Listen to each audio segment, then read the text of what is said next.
Good morning, स्वागत है आपका फिट इंडिया के सुपरहिट बुलेटिन में। आपके साथ मैं हूं दीपिका यादव। गुड मॉर्निंग, मैं हूं आपके साथ श्वेता श्रीवास्तव। देश और दुनिया की हर खबर लेकर हाजिर है एक बार फिर से हम दोनों। तो हम मौजूद है गाजियाबाद के स्वर्ण जयंती पार्क में, जहां से हर खबर आपको दिखाएंगे।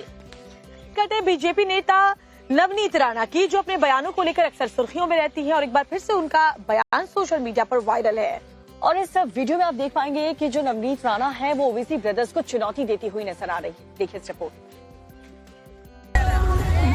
बीजेपी नेता नवनीत राणा का एक बयान सोशल मीडिया पर वायरल हो रहा है, जिसमें वो ओवैसी ब्रदर्स को चैलेंज करती नजर आ रही हैं। छोटा बोलता है कि पुलिस को 15 मिनट हटा दो, तो हम दिखाएंगे कि क्या कर सकते हैं। छोटे को मेरा कहना है, तेरे को 15 मिनट लगेंगे छोटे, और हमको सिर्फ 15 सेकंड लगेंगे। 15 सेकंड पुलिस को हटाया, 15 सेकंड अगर पुलिस को हटाया तो छोटे को बड़े को ये पता नहीं लगा कहां से आया कहां को गया। सिर्फ 15 सेकंड लगेंगे हम लोगों को, किसी नाम से आ गए। नवनीत राणा बीजेपी उम्मीदवार के लिए प्रचार करने पहुंची थीं। मंच से जब नवनीत राणा ने ये भाषण दिया तो लोग तालियां बजाने लगे। ऐसा ही एक बयान ओवैसी के छोटे भाई अकबरुद्दीन ओवैसी ने दिया था, जिसके बाद 2012 में उन पर केस दर्ज किया गया था। यहाँ तक कि उन्हें जेल भी जाना पड़ा था। 15 मिनट के लिए पुलिस को हटा लो, बता लेंगे किसमें हिम्मत।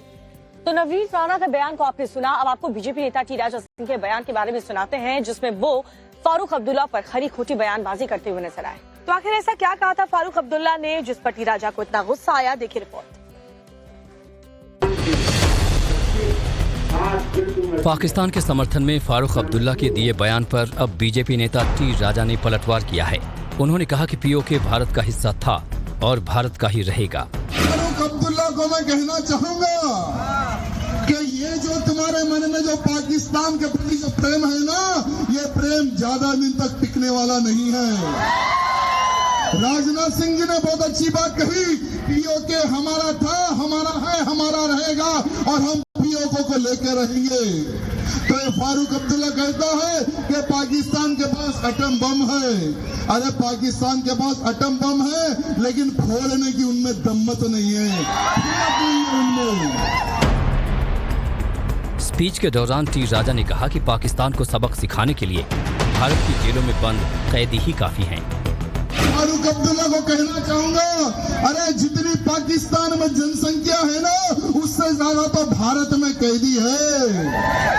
अरे अगर हमारे प्रधानमंत्री मोदी जी अगर सभी कैदियों को कह दे कि तुम्हारी सजा मैं माफ कर रहा हूं, 24 घंटे के अंदर पाकिस्तान साफ हो जाएगा। ये हमारे कैदी जाकर 24 घंटे में पाकिस्तान साफ कर देंगे। हालांकि इस दौरान टी राजा ने फारूक अब्दुल्ला को चेतावनी देते हुए भड़काऊ बयान तक दे डाला। ये फारूक अब्दुल्ला हो या कोई भी हो, अगर भारत देश में रहकर पाकिस्तान का अगर गाना गाओगे तो कोई भी जिंदा नहीं बचेगा, कोई भी जिंदा नहीं बचेगा। ये बात कहना चाहूंगा। आपको बता दें कि पीओके पर देश के रक्षा मंत्री राजनाथ सिंह ने बयान दिया था, जिसके जवाब में फारूक अब्दुल्ला ने कहा था पाकिस्तान ने चूड़ियां नहीं पहन रखी है। और बात उस खबर की करते हैं जिस पर कल दिन भर सियासी घमासान मचा रहा। जी हां, नस्लभेदी बयान पर मचे बवाल के बाद सैम पित्रोदा ने इंडियन ओवरसीज कांग्रेस के अध्यक्ष पद से इस्तीफा दे दिया, लेकिन इसके बावजूद वो कांग्रेस के लिए मुसीबत बने हुए हैं, क्योंकि उनका एक पुराना वीडियो बीजेपी ने जारी किया है, जिसमें वो आरक्षण के विरोध में टिप्पणी करते हुए नजर आ रहे हैं। सैम पित्रोदा अपने बयानों से कांग्रेस के लिए लगातार मुसीबत बनते जा रहे हैं। नस्ल भेदी टिप्पणी के बाद अब उनका एक पुराना वीडियो सोशल मीडिया पर वायरल हो रहा है, जिसमें आरक्षण को लेकर उनकी ओर से बड़ी टिप्पणी की गई है। दरअसल सैम पित्रोदा ने आईआईटी और आईएम जैसी शैक्षणिक संस्थाओं में आरक्षण का विरोध किया था। बीजेपी नेता अमित मालवीय ने सोशल मीडिया साइट एक्स पर पित्रोदा का ये पुराना बयान पोस्ट किया है, जिसके बाद कांग्रेस के लिए एक नई मुसीबत खड़ी हो गई है। So when we talk of reservations, we believe that we must give opportunities to everybody, irrespective of your background, caste, color, religion, all that. Okay? But how do you do it? So the whole reservation debate got stuck at what do we do to the best of the best institutions. Leave IITs, IIMs to themselves. These are the institutions of excellence. Don't mess it up. Give them direction, don't give them numbers. Because director of IIT and IIM is equally concerned about disparity. He's not stupid. We have trusted him to build the best of the best talent for the country. Trust him with this idea to manage diversity. Leave him alone. That's where the discussion was. People misunderstand these ideas and blow it out of proportion. आपको बता दें कि नस्ल भेदी बयान पर मचे बवाल के बाद सैम पित्रोदा ने इंडियन ओवरसीज कांग्रेस के अध्यक्ष पद से इस्तीफा दे दिया। कांग्रेस नेता जयराम रमेश ने इसकी पुष्टि की है। बीजेपी ने सैम पित्रोदा की वीडियो के जरिए कांग्रेस पर बीजेपी नेता अमित मालवीय ने आरोप लगाया कि कांग्रेस SC, ST और OBC का आरक्षण छीनकर मुसलमानों को देना चाहती है, लेकिन पीएम मोदी के रहते ऐसा होने नहीं दिया जाएगा। बड़ी खबर आपको बताते हैं, केंद्रीय मंत्री स्मृति ईरानी ने राहुल गांधी और प्रियंका वाड्रा को चुनौती दी है। उन्होंने कहा कि किसी भी मुद्दे पर वो बहस के लिए तारीख और समय बता दें, हम तैयार। तो बड़ी खबर आपको बता रहे हैं, भाई बहन एक तरफ, बीजेपी का एक प्रवक्ता एक तरफ, और दोनों के बीच किसी भी टॉपिक पर बहस हो, दूध का दूध पानी का पानी हो जाएगा। स्मृति ईरानी कह रही है और ये भी कह रही है कि कांग्रेस दरअसल मुद्दों से भाग रही है। इन सबको एक चुनौती है। आप अपना चैनल पिक करिए, एंकर चुनिए, मुद्दा चुनिए, स्थल चुनिए, तारीख चुनिए।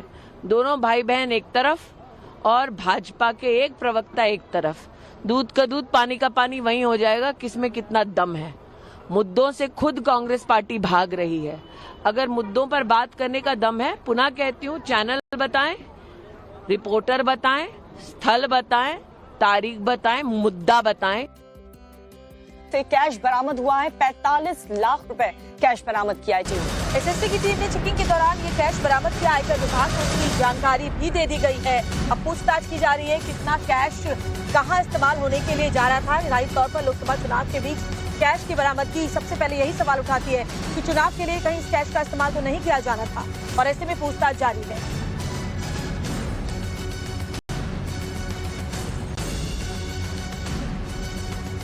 बड़ी खबर, आयकर विभाग को इसकी जानकारी दे दी गई है। कार से 45 लाख रुपए बरामद हुए। एक और बड़ी खबर आपको बताते हैं, ग्रेटर नोएडा से जहां कुणाल हत्याकांड में शामिल आरोपी को गिरफ्तार कर लिया गया है। ये बड़ी खबर आपको बता रहे हैं, जहां पर ग्रेटर नोएडा से जानकारी मिल रही है, कुणाल का शव बुलंदशहर की नहर से मिला था। पैसों के लेन देन के चलते हत्या की गई थी। अपहरण की घटना सीसीटीवी में हालांकि कैद हो गई थी। 3 आरोपियों को पुलिस ने इस मामले में गिरफ्तार भी किया है। एक आरोपी को गोली लगी है, उससे कार टीम ने बरामद कर ली। ये घटना की जो मास्टरमाइंड महिला है वो अब भी यहाँ से फरार चल रही है। तो 3 आरोपियों को पुलिस ने पकड़ने में कामयाबी हासिल की है। आज हमारे पास सूचना थी कि घटना में जो स्कोडा रैपिडो इक्विप हुई है उसमें जो अभियुक्त हैं वो कुछ सबूत और साक्ष्यों को डिस्पोज करने जा रहे हैं। इसको लेकर के लगातार ग्रेटर क्षेत्र में लगातार हम लोग कॉम्बिंग कर रहे थे। इसी कॉम्बिंग में जो अभियुक्त इसमें एक है उसको पुलिस मुठभेड़ के दौरान गिरफ्तार किया गया है। इसका नाम कुणाल है। साथ में एक अन्य अभियुक्त हिमांशु भी इसमें गिरफ्तार हुआ है। ये दोनों मृतक के पूर्व से परिचित थे और इनका मृतक से लेन देन का, ब्याज के पैसों के लेन देन का विवाद था। इसमें एक अन्य अभियुक्त मनोज भी गिरफ्तार हुआ है, जिसका जो भी मृतक से परिचित था पूर्व से। जो इसमें महिला अभियुक्ता है उसकी गिरफ्तारी भी इसमें शीघ्र करी जाएगी। प्रथम दृष्टया इसमें ब्याज के पैसों का लेन देन और उसके साथ साथ वो जो होटल है, जो ढाबा है मृतक का, उसके कंट्रोल को लेकर के जो विवाद था वो सामने आया है। और इस बीच एक और बड़ी खबर आपको बता रहे हैं, जहां पर दिल्ली पुलिस की स्पेशल सेल ने गोल्डी बलार और लॉरेंस बिश्नोई के गैंग के 9 शार्पशूटर्स को गिरफ्तार कर लिया। स्पेशल सेल ने ये पूरा ऑपरेशन दिल्ली, राजस्थान, मध्य प्रदेश, पंजाब, हरियाणा, उत्तर प्रदेश और बिहार में चलाया। पुलिस ने शूटर्स के पास से 7 पिस्टल, 31 लाइव कार्ट्रिजेज और 11 मोबाइल फोन बरामद किए। पुलिस के मुताबिक सभी शूटर फेसबुक, इंस्टाग्राम, व्हाट्सएप और दूसरे सोशल मीडिया प्लेटफॉर्म के जरिए एक दूसरे के साथ कांटेक्ट में थे। और इन शूटर्स की गिरफ्तारी से दिल्ली और कुछ दूसरे राज्य में होने वाली कॉन्ट्रैक्ट किलिंग को पुलिस ने समय रहते रोकने का दावा किया है। गोल्डी बराड़ और लॉरेंस बिश्नोई गैंग पर शिकंजा कसाई टीम ने दिल्ली पुलिस के स्पेशल सेल ने 9 शार्प शूटर्स को गिरफ्तार कर लिया है। पिस्टल, 31 लाइव कार्टेज और 11 मोबाइल फोन भी बरामद किए हैं। दिल्ली पुलिस की स्पेशल सेल ने इस ऑपरेशन को अंजाम दिया है। बड़ी जानकारी मिल रही है। लगातार पुलिस इस ऑपरेशन की तैयारी कर रही थी और आखिरकार इस ऑपरेशन को सफलतापूर्वक अंजाम दिया गया। और एक बड़ी खबर आपको गाजियाबाद से बताते हैं। डबल मर्डर से जहां सनसनी फैल गई है, पुलिस ने अब इस हत्याकांड का खुलासा कर दिया है और बड़े बेटे ने ही हत्या को अंजाम दिया था। बड़े बेटे ने मां, छोटे भाई को मौत की घाट उतार दिया। पुलिस ने हालांकि आरोपी को गिरफ्तार कर लिया है। कर्ज उतारने के लिए मां से बेटे ने पैसे मांगे थे और मां ने जब पैसे देने से इनकार कर दिया तो बड़े बेटे ने मां को और छोटे भाई को मौत के घाट उतार दिया। तो कल ही गाजियाबाद के लोनी इलाके में एक घर से एक महिला और उसके बेटे का शव बरामद हुआ था। धारदार हथियार से दोनों की हत्या की गई थी, जिसके बाद ये सवाल उठे थे कि आखिर इतनी बेरहमी से किसने मारा। और जरा आप देखिए कि बड़े बेटे पर ही हत्या का आरोप लगा है। पुलिस ने ये बड़ा खुलासा किया है। हत्या को कारित करने वाला कोई और नहीं, इन्हीं का ये इसी मृत महिला का ये बड़ा बेटा धर्मेंद्र, जिसने सुबह ये सूचना दी थी, उसी ने हत्या कारित करी है। 3 दिन पहले इसने अपनी माता से कुछ पैसों की मांग करी थी, क्योंकि इनके घर पे सारे जो भी पैसे इत्यादि थे अपने इनके माता के पास रहते थे और इसके ऊपर करीब 1.5 लाख रुपए का कर्ज हो चुका था कई सोर्सों से, जिसको उस पैसे को देने के लिए इसकी माता ने क्लियरली इसको मना कर दिया था। और देखिए, गर्मी का मौसम है, आग की घटनाएं काफी तेजी से बढ़ती हुई नजर आ रही हैं। देश के कई शहरों से ऐसे ही कुछ आग का तांडव देखने को मिला है, जहां पर लाखों का नुकसान हुआ। उत्तर प्रदेश, उत्तराखंड के साथ साथ राजस्थान में भी आग का कहर देखने को मिला। कहां कहां आग की घटनाएं सामने आई है, देखिए रिपोर्ट में पूरी खबर। देश के कई शहरों में आग का तांडव देखने को मिला है। कहीं आग के चलते जान बाल बाल बची है तो कहीं लाखों का नुकसान हुआ है। आग की भयानक लपटें उठ रही हैं। आग बुझाने की पुरजोर कोशिशें की जा रही हैं। पानी का छिड़काव किया जा रहा है। दमकल विभाग के कई कर्मी लगे हैं। आग के तांडव की तस्वीरें यूपी के मेरठ जिले से सामने आई हैं, जहां मेरठ दिल्ली रोड पर एक टेक्सटाइल फैक्ट्री में भीषण आग लगने से हड़कंप मच गया। आग इतनी तेजी से फैली कि देखते ही देखते पूरी बिल्डिंग को अपनी आगोश में ले लिया।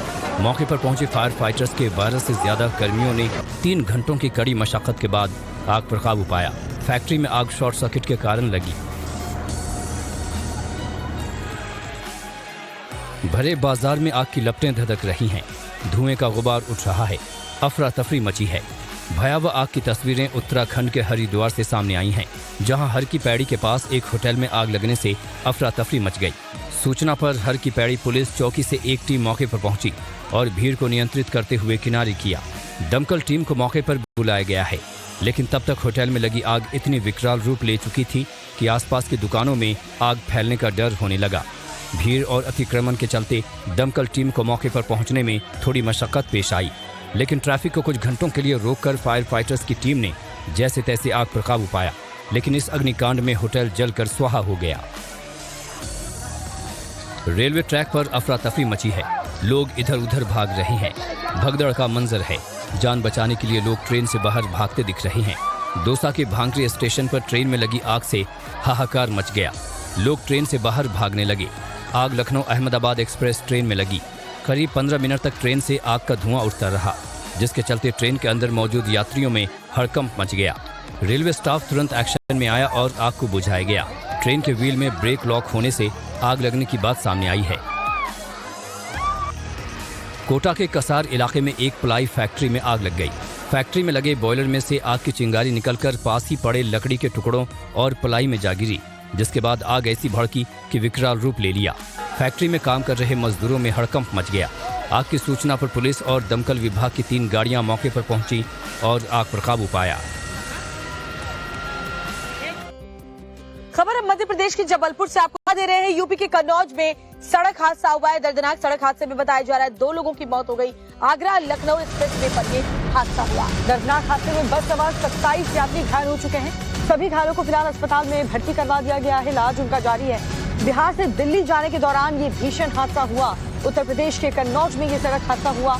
आगरा लखनऊ एक्सप्रेसवे में ये हादसा, जिसमें 2 लोगों ने अपनी जान गंवा दी। तो बड़ी खबर मिल रही है इस वक्त उत्तर प्रदेश के कन्नौज में इस सड़क हादसे की बताया जा रहा है। आगरा लखनऊ एक्सप्रेसवे पर ये एक्सीडेंट हुआ और साथ ही 2 लोगों की इसमें मौत हो गई है। 27 यात्री जो सवार थे वो घायल हो गए हैं।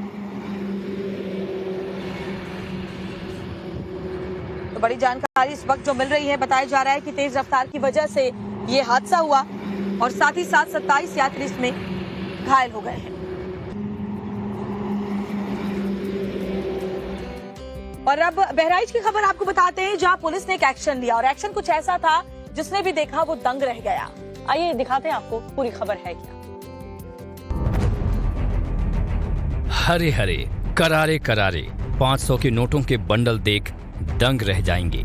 देखिए, जैसे ही पुलिस वालों ने चेकिंग के दौरान एक बैग की तलाशी ली तो नजारा कुछ ऐसा दिखा। टेबल पर नोटों के बंडलों का अंबार लगा है।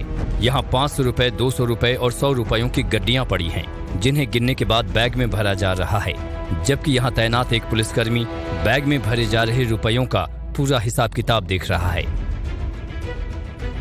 घटना यूपी के बहराइच की है, जहां नानपारा पुलिस ने चेकिंग के दौरान जब एक बाइक सवार को रुकने का इशारा किया तो शख्स हड़बड़ा गया। ऐसे में पुलिस ने तत्परता दिखाई और बाइक सवार को रोक पूछताछ करने लगी। इस दौरान पुलिस ने जब बाइक सवार के कंधे पर टंगे बैग को खंगालना शुरू किया तो वहां मौजूद सारे पुलिसकर्मी दंग और हैरान रह गए। बताया जा रहा है कि बाइक सवार शख्स के बैग से पुलिस ने 17,65,000 रुपए बरामद किए हैं, जबकि बरामद पैसों के बारे में युवक कोई पुख्ता दस्तावेज पेश नहीं कर सका, जिसके बाद एफएसटी की टीम ने बरामद पैसों को सीज कर लिया। माना जा रहा है कि इन पैसों का इस्तेमाल चुनाव में किया जाना था। ऐसे में पुलिस मामले की जांच में जुट गई है।